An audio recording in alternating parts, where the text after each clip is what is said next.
Retired military generals behind illegal mining, banditry, kidnapping, Senate. And now to the news in full. The Senate on Friday alleged that some unnamed retired military generals were responsible for the numerous illegal mining activities across the country. Why are they unnamed? Why don't you know their name? Why don't you know their name? You definitely know their name. You know what you are doing. You are threatening them that, if you don't give me what I want, the next meeting that we are going to come from, I'm going to mention your name. That is what they are trying to do. How can you not know their names? The chairman of the Senate Committee on Interior, Senator Adams Oshiomhole, made this allegation when the chairman of the Senate Committee on Solid Minerals Development, Senator Samson Ekong, submitted his report before the Senate Committee on Appropriations. While contributing, Oshiomhole noted that the effort of the government to diversify the economy would remain a mirage if President Bola Tinubu's administration failed to address the embarrassing cases of illegal mining in the country. This is just as Ekong stated that his committee has recommended 539 billion naira as the capital budget for the solid minerals development. What are people developing? That you want to use 539 billion naira? People just be calling money anyhow. As the capital budget for the Solid Minerals Development Ministry in the 2025 appropriation bill. Ekong said that the executive proposed 9 billion naira as the capital vote for the ministry of this fiscal year, but that his panel believed that the amount was grossly inadequate to tap the available potential in the subsector, and then you now think that 539 billion naira is what people deserve. Now, He said that even when the ministry had an insignificant allocation last year, it raked in a total of 37 billion naira as revenue. Yet there's no money in this country, Abi? Oshiomhole, who is a member of the Appropriation Committee, said no amount of funds appropriated to the solid mineral subsector would achieve any meaningful results if the issue of illegal miners were not effectively addressed, suggesting that the federal government should start dealing with illegal miners like the way it was currently attacking those involved in illegal oil bunkering in the Niger Delta region. He said the country would have increased its current 0.05% GDP to about 50% to GDP if the government has stopped the activities of the illegal miners. Okay now, but yet they have not stopped. And somebody that knows them came and said, I know you, but you did not mention their names. Did you mention their names? No. He said, whereas the federal government is ruthless with people who are doing illegal oil bunkering by deploying the Joint Military Task Force to deal with them when it comes to illegal mining of solid minerals. The federal government changes. It's like using different standards, and I'm very angry about that. If we have to fight this menace, we need to deploy the army even to kill anyone who is involved in the illegal pumping of oil. We should also deploy GTS comprising the army, police, air force against them. The ongoing illegal mining across the country are being carried out by retired generals, and we know them. Oshiomhole said he knows them.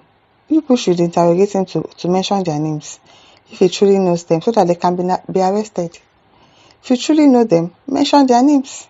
Abi? Yes, we know them. Nobody in Africa doesn't know them. You should be here. And yet they are saying they are unnamed. How can they be unnamed if everybody in Africa knows them? I did a letter to former President Muhammadu Buhari on the matter when he was in office. This is because a team that I sent to go and conduct the primary somewhere reported back to me the challenge of conducting primary election in Zamfara because of the illegal miners. The team told me that those illegal miners procure arms exactly the same way the military is doing in South Sudan. They give them arms, they use choppers to come and cut away the gold, and they take them out of this country and make billions of US dollars. And people are looking at them. We have gold in this country and miners are coming to take them out, and you are looking at them. You say you know them, but you don't want to mention their name. People are not serious. Unfortunately, the federal government is not doing what it should be doing. I took this letter to the former president when I was in the national chairman of the All Progressive Congress, and I said, call the general to give you more briefing. In fact, what is happening or what is supposed to really happen is that part of the country was exactly what the general told me was going to happen. Okay. These guys have been weaponized by the illegal big men who deployed a secure territory. The weaponry was made to protect the Chinese and other foreigners, and that is why they actually are going to carry out the mining. So retired military officers and army officers are involved in it. The day we can't tell the truth, this country cannot flourish. This is what is going on with the mining subsector. It is not that we don't know where it is. We have a whole survey of where we can find them across the length and breadth of Nigeria.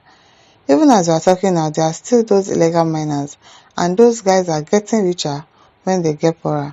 Who can afford to buy the chopper, land in an illegal mining site, cut away gold, and immediately they are on their way to the airport to take them out of the country? This is happening, and people are looking at them, abi? You are just talking, no action. My position is that we shouldn't be lamenting, we should fix the problem. We should tell the executive you must deploy exactly the same force that you deployed against illegal oil bunkering in the Niger Delta. That same force should be deployed to deal with criminals who have money. When I say criminal, it can be a retired general, it can be a retired permanent secretary, it can be a retired trade unionist, or a retired labor leader. Just call their name, Oshomole. Just call their names. The committee agreed with the submission of Oshomole and urged the various security agencies to take up the challenge because the shortest pathway for people in Nigeria is through diversification.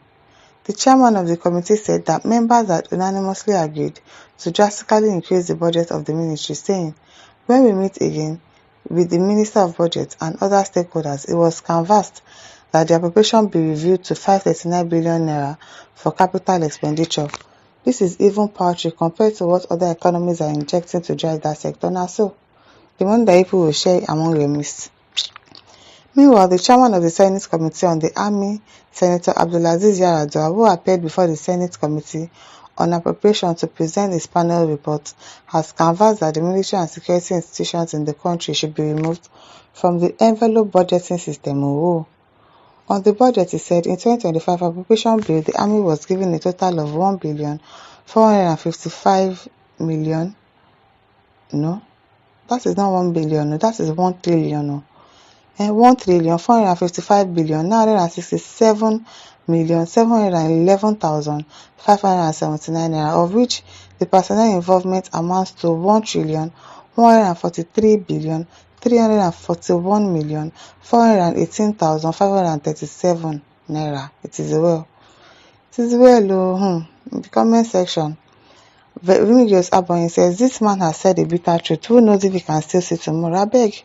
He will see tomorrow. Who knows if he's threatening them to come and give them something so that he will get something? Because if you know them, mention their names now. He's saying a bitter truth. I beg, let's hear what. Tino Yadeni says, so the generals cannot be named. Ask me. Why can't you mention their names? I beg.